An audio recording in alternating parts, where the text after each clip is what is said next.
Philippe Gomez, bonjour. Bonjour. Je rappelle que vous êtes député de la 2e circonscription et vous êtes venu évoquer l'actualité politique assez intense en ce moment, avec notamment les propositions de loi antitrust. Alors, la proposition du rassemblement UMP a été rejetée. Parlez-nous de ce qui vient de se passer, vous arrivez tout juste. Oui, exact. Le Congrès continue d'ailleurs à délibérer. La proposition du rassemblement UMP a été rejetée par une majorité des membres du Congrès. Je dirais que c'est normal puisqu'elle ne servait à rien. En d'autres termes, ils ont proposé une loi antitrust qui surtout n'a pas vocation à s'appliquer, c'est-à-dire surtout n'a pas vocation à faire en sorte que les groupes qui sont en position dominante dans notre pays et qui font leur prix puissent demain être moins dominants et pour qu'il y ait plus de concurrence dans un certain nombre de secteurs d'activité. Par contre, notre proposition de loi est en train d'être examinée. Alors, sans préjuger du vote final du Congrès, je constate que les premiers articles ont été adoptés par une majorité des membres du Congrès. Donc, peut-être que d'ici le milieu de l'après-midi, on aura enfin, dans notre pays, une loi antitrust digne de ce nom. La vie chère, c'est un thème quand même plus que majeur, cher aux Calédoniens. Il devrait réunir et mettre tout le monde d'accord. Alors, comment vous expliquez ces réticences? Est-ce à dire que certains politiques ont des intérêts? Est-ce là le nœud du problème, des conflits d'intérêts? Écoutez, je ne vais pas m'aventurer sur ce chemin-là. Je dirais simplement que on ne se réunit pas sur le sujet parce que chaque parti a une philosophie politique différente. Et qu'en l'espèce, le Rassemblement UMP a une philosophie extrêmement libérale. C'est un petit peu l'ultralibéralisme reaganien entre 86 et 88. En clair, les groupes dominants, il faut les laisser de mettre encore plus dominants qu'ils ne le sont aujourd'hui. Donc nous, dans notre loi qui est en train d'être examinée, on a 3 outils. Je souhaiterais les exposer parce qu'ils sont fondamentaux. 3 outils majeurs qui vont conduire à une révolution, j'utilise le terme, une révolution économique dans notre pays. Le premier outil, c'est le contrôle des opérations de concentration. Dès lors qu'une entreprise en rachète une autre et que le chiffre d'affaires des 2 entreprises dépasse 600 millions, il faudra une autorisation pour le faire, de la part d'une autorité indépendante, l'autorité de la concurrence. L'autorité de la n'importe quel secteur d'activité, n'importe quel groupe, dès lors que 2 entreprises sont achetés, à partir de ce moment-là, il faudra une autorisation dès lors que ça dépasse 600 millions. L'objectif, qu'est-ce que c'est? Éviter qu'un groupe en position dominante le soit encore plus demain. Autre outil, toutes les surfaces de commerce de détail supérieures à 300 mètres carrés devront faire l'objet d'une autorisation. Là aussi, objectif, éviter que quelqu'un qui domine déjà le marché le domine encore plus demain. Et puis enfin, dernier outil, ce qu'on appelle les injonctions structurelles. C'est-à-dire qu'une entreprise qui, dans un secteur d'activité, on va prendre la grande distribution, on pourrait prendre la concession automobile, on pourrait prendre les fournitures scolaires, détient plus de 25% des parts de marché, à partir de ce moment-là, l'autorité de la concurrence pourra, si nécessaire, obliger cette entreprise à se départir d'une part de ses surfaces de vente en les vendant à ses concurrents. Donc vous voyez, on est vraiment dans de nouveaux outils pour faire en sorte que la concurrence dans notre pays puisse s'exercer dans tous les secteurs d'activité et qu'un ou 2 acteurs en position dominante dans certains domaines ne fassent pas les prix qu'ils veulent, au détriment bien sûr des Calédoniens. Mais il faudra combien de temps pour que ce soit mis en place, pour que les Calédoniens ressentent vraiment une différence? Ah, c'est pas une réforme poudre de perlimpinpin, comme un certain nombre de réformes du gouvernement. Non, là c'est une réforme fondamentale, c'est une réforme structurelle. C'est-à-dire, on va prendre le secteur de la grande distribution. Aujourd'hui, on a 2 groupes qui contrôlent la totalité du marché. 85% très exactement à l'échelle du pays et 90% dans l'agglomération sont les groupes Carrefour et Géant. Demain, grâce au dispositif que nous avons proposé, puisque c'est une proposition de loi Calédonie Ensemble, on aura non plus 2 groupes, mais 4 à 5 groupes, très probablement des enseignes comme Hyper U, comme Leclerc, comme Auchan ou comme d'autres, qui en Nouvelle-Calédonie se feront concurrence. Et là, vous savez, quand vous avez 4 ou 5 groupes qui se font concurrence dans le secteur de la grande distribution, les prix vont baisser. Il est clair que pour attirer la clientèle, il faudra faire des efforts sur les prix, ce qui n'est pas du tout le cas aujourd'hui. Donc c'est pour ça que je dis que c'est une véritable révolution économique. J'ai cité le secteur de la grande distribution, on pourrait parler également du secteur automobile, où là aussi, un certain nombre de groupes, par l'ampleur qui est aujourd'hui la leur, contrôlent une part du marché qui conduit à ce que les prix soient significativement élevés. Donc il faudra attendre quoi? 6 mois? Ah non, mais vous plaisantez. Plus. Non, alors là, il faut vraiment être clair vis-à-vis des Calédoniens. C'est pas une réforme, je dis, poudre de perlimpinpin, où on fait une annonce et puis au demain... Non, là, c'est, je dirais, plusieurs années. Vous ne croyez pas qu'on fait un hypermarché pour la semaine prochaine?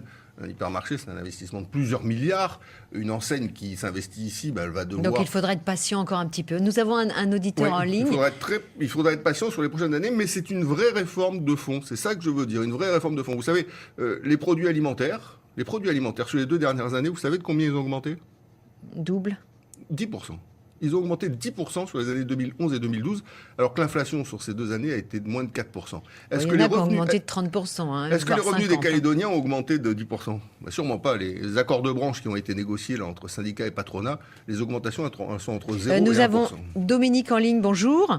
Oui, bonjour. Bonjour à tous les auditeurs et bonjour Monsieur Philippe Gomez. Bonjour Dominique. J'ai une petite question, moi. C'est même pas une question, c'est un petit peu une remarque. J'ai travaillé longtemps dans la distribution et quelle concurrence voulez-vous qu'il y ait alors qu'ils s'alignent les uns et les autres sur les prix?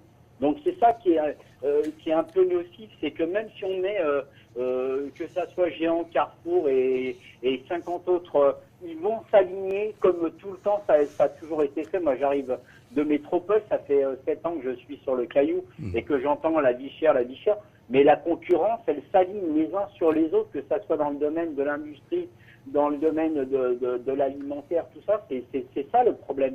Le réel problème, il est vraiment là, quoi. Voilà. Merci Dominique. Merci. Je souhaite répondre. Donc, Dominique a tout à fait raison. Lorsque on est dans un secteur d'activité comme ceux que je viens de citer et que 2 opérateurs contrôlent tout, il n'y a aucune concurrence qui est effectuée et donc les prix sont à peu près équivalents. Vous prenez un chariot, vous mettez 100 produits dans ce chariot, vous allez dans une grande surface calédonienne. Vous prenez le même chariot, vous allez dans une autre grande surface, la différence de prix entre les deux, tout produit confondu, elle sera de 0,1%.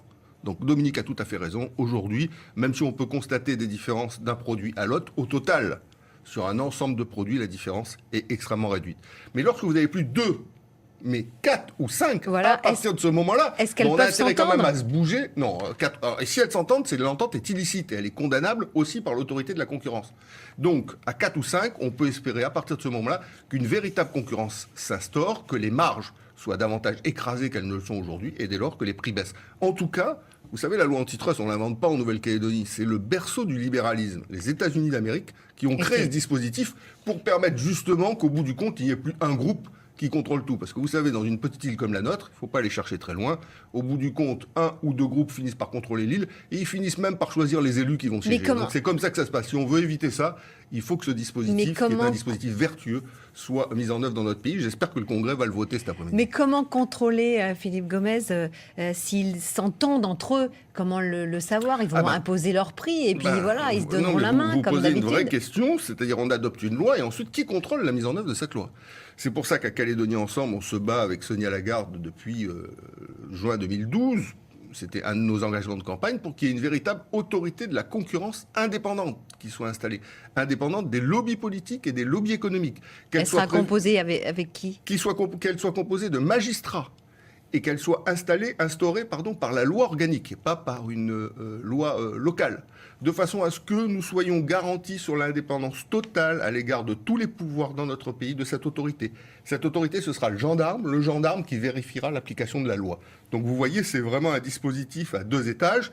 Les textes applicables, que je viens de rappeler sommairement, l'autorité pour contrôler leur application. C'est une réforme structurelle et à échéance de quelques années, on verra dans un certain nombre de domaines d'activité de nouveaux espaces s'ouvrir. Et puis, permettez-moi de finir avec ça, cela permettra aussi aux entreprises calédoniennes de se développer. Vous savez, dans beaucoup de secteurs, tout est verrouillé, tout est cadenassé. Les entreprises ne peuvent plus véritablement se développer, être créées. Et bien là, grâce à notre dispositif de loi antitrust, demain, des entreprises calédoniennes installées ou à créer vont pouvoir prendre de nouvelles parts de marché. Nous avons un autre auditeur en ligne. Henri, bonjour. Posez votre question. Bonjour Henri. Bonjour Philippe. Moi, je suis fils d'anciens commerçants. Et pourquoi ne pas remettre les contrôles des prix? Parce que je me souviens à l'époque, quand mon père avait encore son commerce sur la brousse, quand il y avait un contrôleur des prix qui passait, et puis quand sur certains produits qui étaient juste une majorité de 30%, il ne fallait pas dépasser ça, et qu'on dépassait et qu'on prenait des amendes, je vous dis que dès qu'on voyait le contrôleur des prix, on avait la trouille. C'est vrai. Pourquoi ne pas remettre ça en place? Ça existait ça avant, le contrôle des prix. Merci d'avoir posé la question. Merci Henri pour cette observation. Vous avez raison Henri, il y a un peu plus de 30 ans, le contrôle des prix était la norme en France. Et il a été au fil du temps abandonné pour ce qu'on appelle, dans la majeure partie des cas, la liberté des prix. Pourquoi ça a été abandonné? Je vais donner un exemple très concret. C'est qu'aujourd'hui, vous allez dans un hypermarché, vous savez le nombre de références qu'il y a dans un hypermarché, c'est-à-dire le nombre de produits différents que vous êtes Des susceptibles milliers. 50 000. 50 000. Donc vous comprenez bien qu'aujourd'hui, dans le monde actuel, instaurer un dispositif de contrôle des prix qui soit efficace sur des références aussi importantes est quasiment impossible. Sans compter que pour contrôler les 50 000 références, il faudrait quelques centaines de contrôleurs des prix qui, du nord au sud, iraient vérifier les choses. Et d'ailleurs, la preuve de l'inefficacité du système, c'est que le gouvernement, il y a plusieurs mois maintenant, a instauré le contrôle des prix pour près de 400 produits, je crois. Est-ce que vous avez vu une différence, vous, en ce qui concerne le prix des produits Pas du tout. Pas du tout. Bien voilà. au contraire. Donc, conclusion, Henri a raison, c'était avant le système pour faire en sorte que le prix de la vie ne soit pas trop élevé. Ça n'est hélas pas aujourd'hui possible, sauf pour un certain nombre de produits, mais très limités, qui peuvent être contrôlés de manière effective dès lors qu'il s'agit de produits de première nécessité. Mais sur le reste, ça n'est pas possible. C'est difficile d'en placer une avec vous. Bah, écoutez, Deux auditeurs attendent, dont Albert de Coumac. Bonjour. Oui, bonjour. Bonjour Albert. On vous écoute. Bonjour, monsieur Gomez. Voilà. J'écoutais que pour remettre en place comment on appelle, des nouveaux supermarchés pour être concurrents, vous dites comme ça que c'est plusieurs années. Mais je voudrais revenir sur le propos du monsieur d'avant, là. Pour les produits de première nécessité, parce que nous, le peuple, nous, ce qu'on recherche, c'est tout de suite, c'est pas à tonne. Tout ce qui est pain, lait, les œufs, tout ça, vous pouvez pas mettre ça en place en attendant que votre projet Tout à fait. de supermarché vienne se mettre en place après plusieurs années. Nous, c'est tout de suite. On ne demande pas, on veut pas des années après, c'est tout de suite. Il faut agir maintenant. Parce que nous, vous savez comment on vit. On n'est pas on n'a rien, nous. Voilà. Ouais. Merci beaucoup, Albert, de votre remarque et votre question. Oui, merci Albert de votre intervention. Bien sûr que je partage totalement votre opinion. Je sais très bien, pour tourner régulièrement dans l'ensemble du pays et notamment dans l'intérieur et aux îles, que les Calédoniens attendent une réponse immédiate et efficace en ce qui concerne la cherté de vie dans notre pays.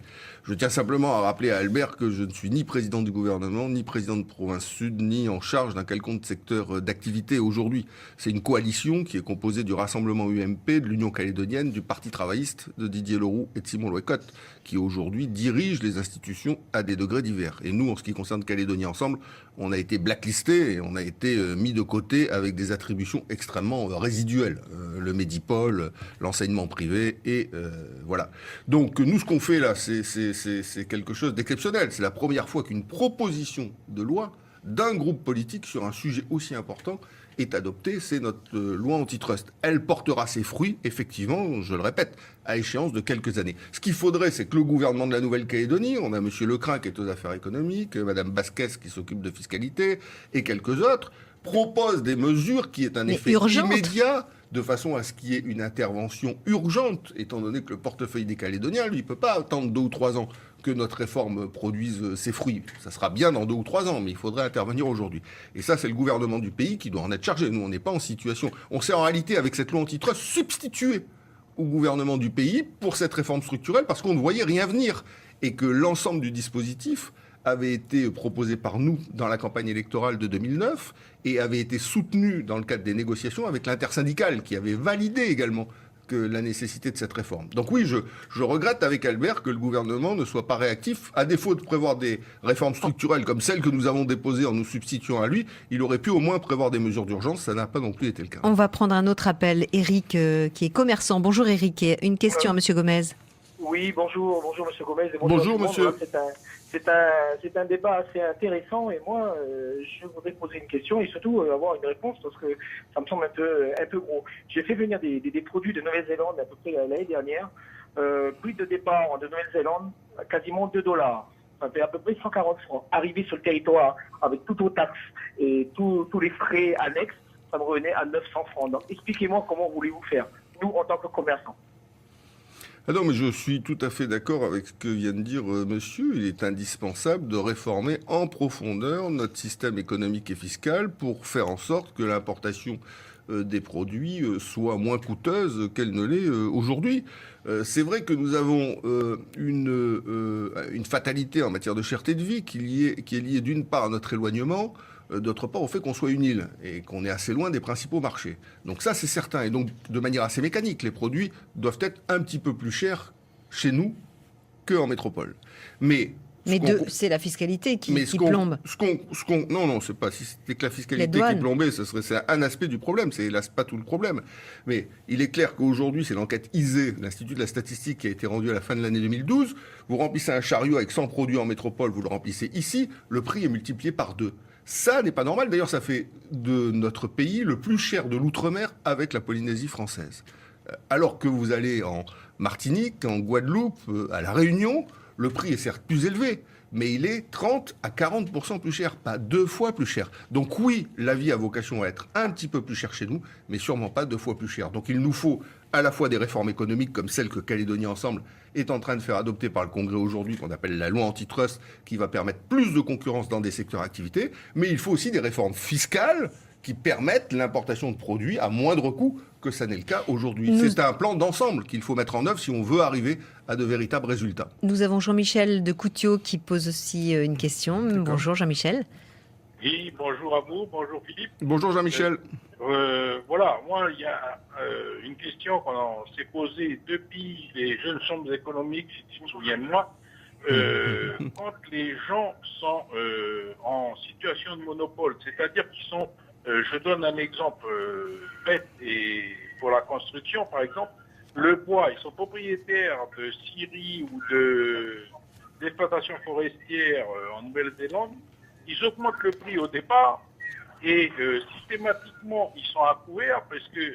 Posez votre question, monsieur, que ce soit plus rapide parce qu'on est bientôt à la fin de l'émission. Je voudrais savoir, et beaucoup voudraient savoir, comment peut-on faire diminuer les prix les taxes, à partir les étapes, supprimer ces étapes ou contrôler les étapes entre le producteur et le vendeur détaillant en Nouvelle-Calédonie ou aussi quand il est lui-même le producteur à l'extérieur et le transporteur en même temps. C'est un peu compliqué. Là, c'est un cas particulier. C'est vraiment particulier. On sort un petit peu du système. C'est difficile de répondre, d'autant plus que l'émission dure 20 minutes. Mais si Jean-Michel laisse son numéro, je le rappelle, on en parle. Ça permettra peut-être d'apporter une réponse partielle. Moi, je crois qu'effectivement, il y a des situations très particulières où, à partir du moment où on se retrouve dans la situation de producteur, de transporteur et de revendeur local, il est clair qu'à partir de ce moment-là, le prix peut subir plusieurs évolutions et parfois très significatives. C'est ce que veut dire en réalité Jean-Michel. Mais là, ce sont des cas particuliers dont il faudrait pour lesquels il faudrait beaucoup de temps. Oui, je voudrais revenir sur l'usine du Nord, la première coulée. Oui. Est-ce que le rééquilibrage se limite seulement à la coulée de nickel où va se situer le vrai rééquilibrage? Est-ce que c'est pas trop facile de se limiter à l'usine? Se limiter à l'usine, en ce qui nous concerne, Calédonie Ensemble, nous avons été toujours favorables à la réalisation d'une usine dans le Nord, à ce que la Sofinor ait 51% du capital, de façon à ce que le pays maîtrise cette usine. Nous avons également toujours soutenu, à la fois au plan fiscal et au plan administratif, la réalisation de cette usine lorsque nous étions en situation de responsabilité. C'est un aspect majeur du rééquilibrage. C'est un rééquilibrage économique d'abord. Je rappelle que l'usine, c'est quasiment 1000 emplois directs. C'est 2000 à 3000 emplois indirects et induits, donc créateurs d'emplois, de revenus et de valeur ajoutée en province Nord. C'est aussi la première étape pour le développement d'un véritable centre urbain en province Nord, puisque bien évidemment, autour de l'usine, un certain nombre d'activités et de familles vont s'installer et s'agréger. Et c'était indispensable qu'on ait dans le Nord une véritable activité qui soit susceptible de structurer un pôle. Alors cela étant, ça pose d'autres problèmes, notamment le fait que la côte Est se dépeuple, c'est-à-dire que large part de la population de la côte Est passe aujourd'hui sur la côte Ouest autour de l'usine. Mais ça, c'est à la province Nord de développer les politiques publiques nécessaires pour faire en sorte que le développement de ce pôle urbain ne conduise pas à la désertification définitive de la côte Est. Ce serait là aussi une mauvaise chose pour notre pays en termes d'aménagement du territoire. Un dernier appel rapidement, monsieur, bonjour. Oui, bonjour. Votre question? Bon. Alors, c'est juste pour rejoindre un petit peu le monsieur pour les monopoles, mais ma question serait plus simple, c'est pourquoi on n'aide pas plus les jeunes à essayer de se développer au niveau des subventions? qui ont des petites idées, plutôt que tout le temps subventionner à des milliards toujours les mêmes groupes. Essentiellement, on les connaît, quoi. Merci de cette question. Je partage cette opinion. Moi, je crois qu'il y a beaucoup de talent, beaucoup de potentiel dans notre pays, beaucoup de jeunes qui demandent qu'à s'investir, qu'à se développer, qu'à créer de l'activité et de l'emploi. Et c'est vrai que lorsqu'on n'est pas bien né, c'est pas toujours facile et qu'on doit parfois se faire tout seul. Donc oui, les politiques publiques doivent permettre justement de réduire un certain nombre d'inégalités. Et dans ces inégalités, il y a ceux et celles qui ont la volonté, le désir d'entreprendre et qui aujourd'hui sont, à mon sens, insuffisamment soutenus, notamment par la province sud, puisque je rappelle que c'est une compétence de la province. Même pire, la province vient, c'est un sujet connexe, mais je le dis parce que la province vient d'attribuer des primes d'installation pour les étudiants en métropole de 120 000 francs CFP, indépendamment des revenus des gens. C'est-à-dire qu'aujourd'hui, vous gagnez, votre foyer gagne 1 à 2 millions par mois. Sachez qu'à la province, le guichet est ouvert, vous avez droit à un chèque de 120 000 pour votre fils ou votre fille qui part étudier en métropole. C'est inadmissible. En réalité, c'est les classes moyennes calédoniennes qui sont aujourd'hui paupérisées, qui souvent ne sont pas assez riches pour faire en sorte que leurs enfants suivent des études et ne sont pas non plus assez pauvres pour bénéficier des bourses. Et c'est en direction d'elles que le dispositif aurait dû être mis en œuvre. C'est la même chose que pour la question de monsieur. C'est en faveur des jeunes Calédoniens entreprenants que les politiques publiques doivent être orientées pour leur permettre à eux aussi de faire leur place dans la société. Pour terminer, Philippe Gomez, comment vous comptez redonner un élan au pays avec toutes ces querelles politiques ? Écoutez, ça va pas être simple, la réponse à votre question. En plus, je vois que vous êtes pressé, que vous regardez l'horloge. Donc, j'ai débordé déjà. J'ai 1 minute pour y répondre.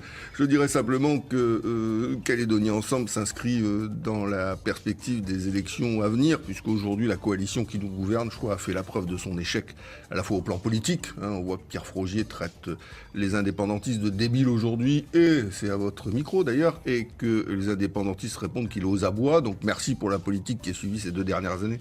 C'est quand même un échec monumental. Donc nous considérons que désormais, nous avons une responsabilité particulière en tant que première formation politique du pays, puisque la Nouvelle-Calédonie, entre 2014 et 2018, devra choisir son destin. Ça va pas être simple, et les Calédoniens, à mon sens, par rapport à ces échéances à venir, ont une question à se poser. C'est à qui peuvent-ils faire confiance pour négocier avec les États et les indépendantistes la sortie de l'accord de Nouméa? Ils ont 3 possibilités. Faire confiance à ceux qui ont hissé le drapeau du FLNKS dans leur dos après avoir promis de purger l'indépendance. Faire confiance à ceux qui l'ont fait et qui le regrettent aujourd'hui. Et puis faire confiance à ceux qui, comme nous, contre vents et marées, ont maintenu le cap. Donc voilà la vraie question que les Calédoniens se poseront, je l'espère, en 2014. Merci à vous, merci de votre invitation. Et vous serez obligé de revenir, hein, on n'a pas posé toutes les un jour, questions. Oui.